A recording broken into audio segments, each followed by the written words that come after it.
So when you become a mom, it seemed like everybody had this expectation about what that meant and what I had to give up. I saw how much my mom gave up to raise me and my 4 brothers and sisters. My name is Pat Ainsback, and I'm Liimu's mother.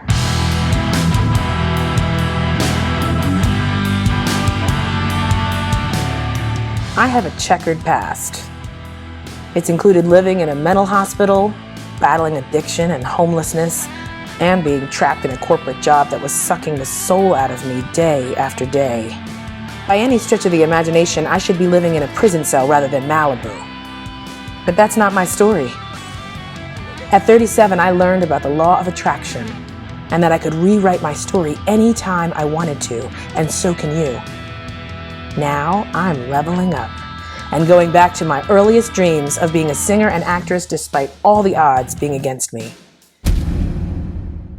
I'm a regular chick who was living a regular life until I learned that I could dare to be extraordinary.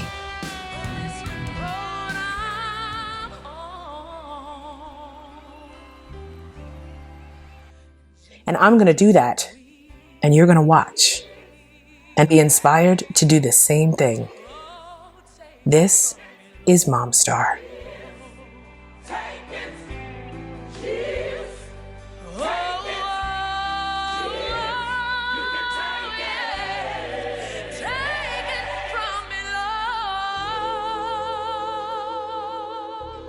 I remember one day my mom saying to me, "Oh, sometimes I wish I could just go to an island where the only person I had to take care of was myself."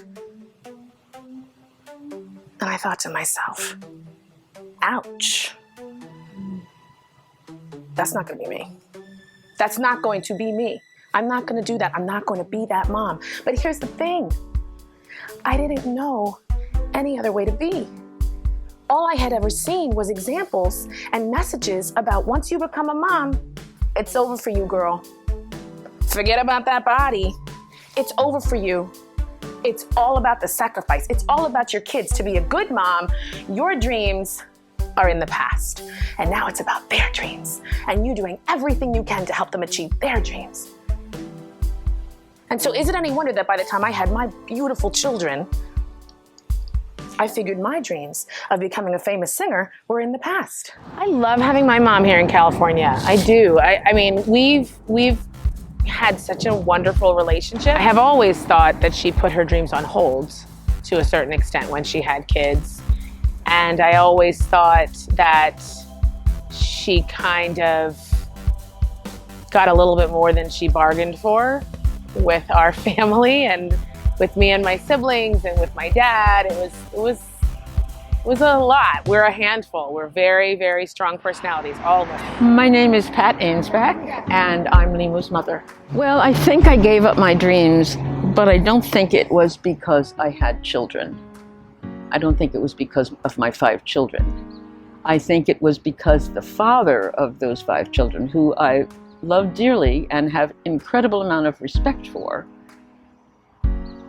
did not want me to have a career of my own.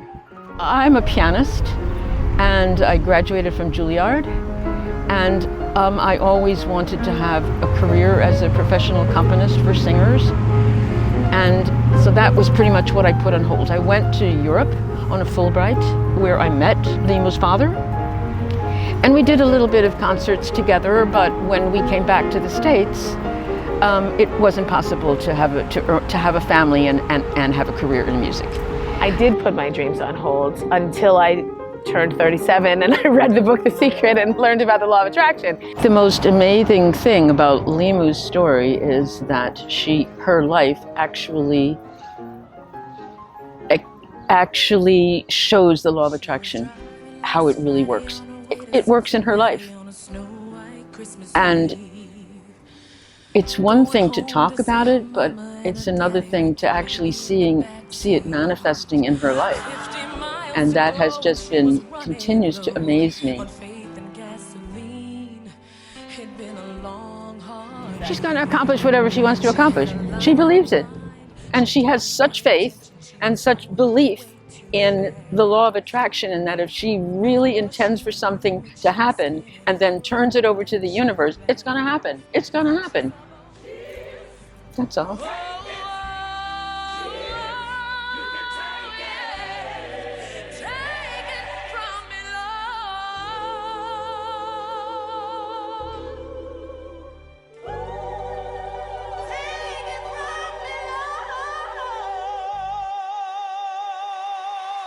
Even though you didn't talk about it really the way that I talk about it and the way that I talk about my kids and my friends and stuff, you were really embodying the law of attraction, and you were embodying this like being open to possibility. I remember one time having a conversation with you. I was trying to change jobs, and I said to you, well, what if it doesn't work out? And you were like, you'll do something else. And like I remember you came out of retirement like 3 different times. I'm going to be a counselor. I'm going to do real estate.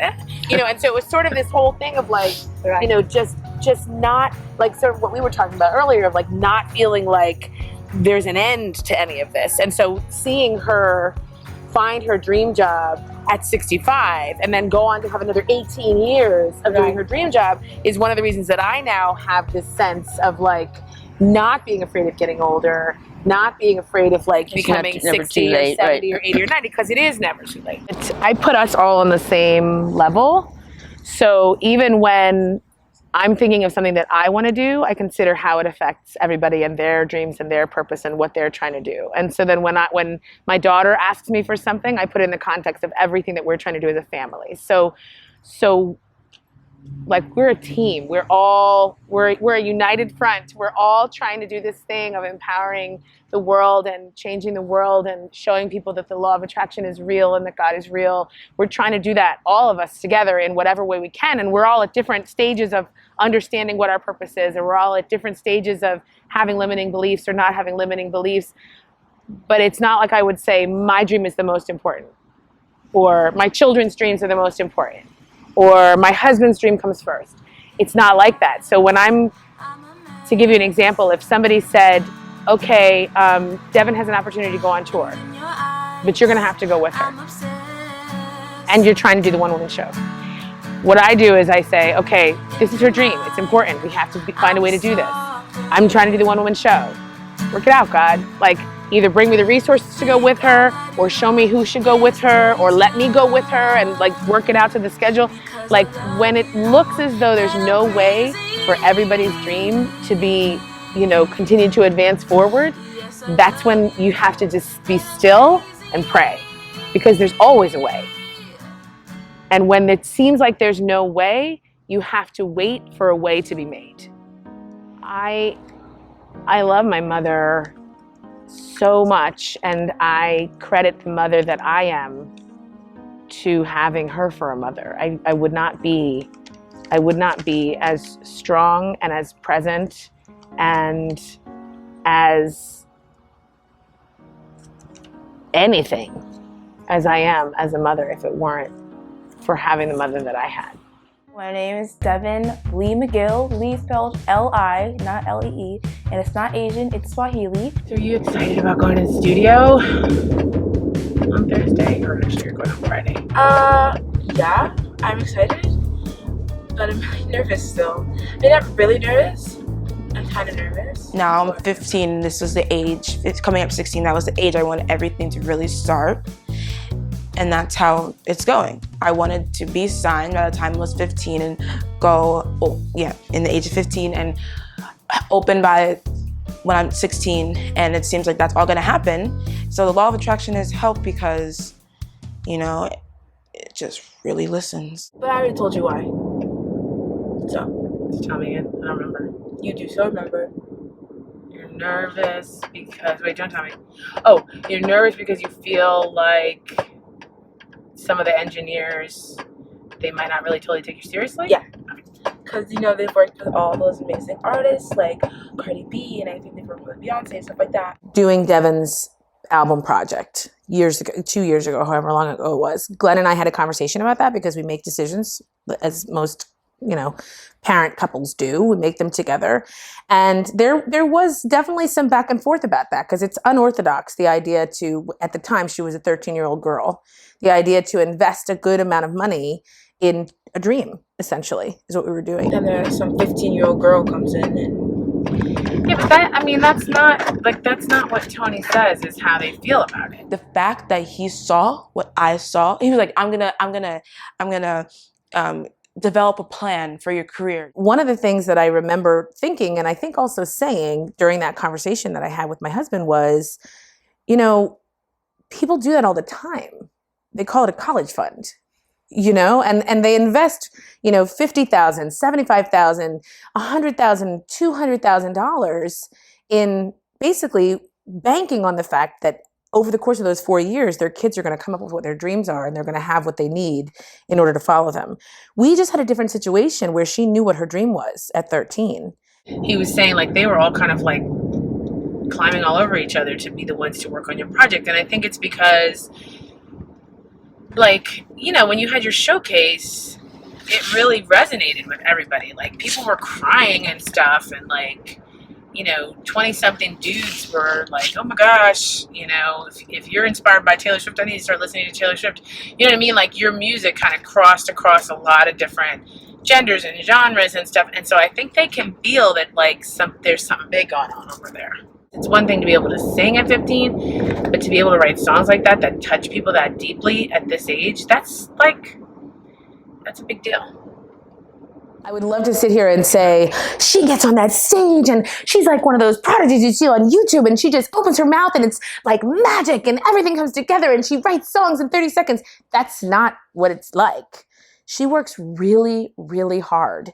She works really hard on her songs, and she works really hard on keeping the belief that this will happen, that this is a dream worth dreaming, and that this vision that she's holding is clear, and that she's not believing anything that's going to, and she works really, really hard.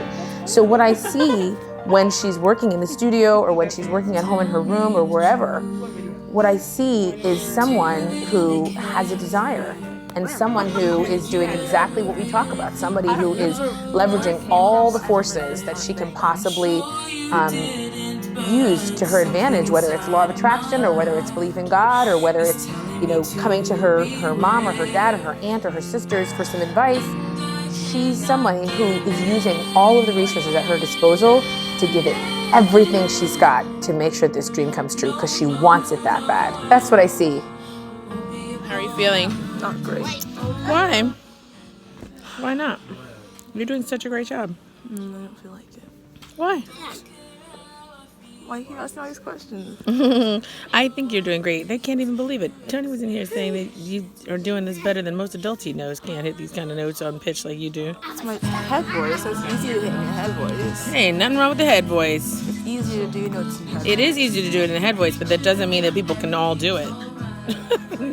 I think everyone's been very patient, unless there's anything else. Question for me? If there's every question for you. What do you want to say? It's like amazing how your beliefs in your mind can come to real life, and that's pretty cool.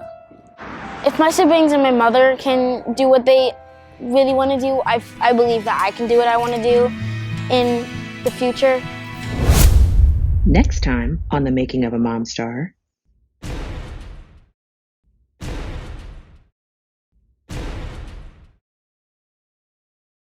Tonight is Liimu's opening night. I feel a little bit nauseous and really tired, and I don't know what I feel. I'm expecting it to be intense. I just want to keep seeing her just really shine with her confidence to just share who she is. Everybody's really excited. There's kind of a buzz around here. We're as ready as we're going to be.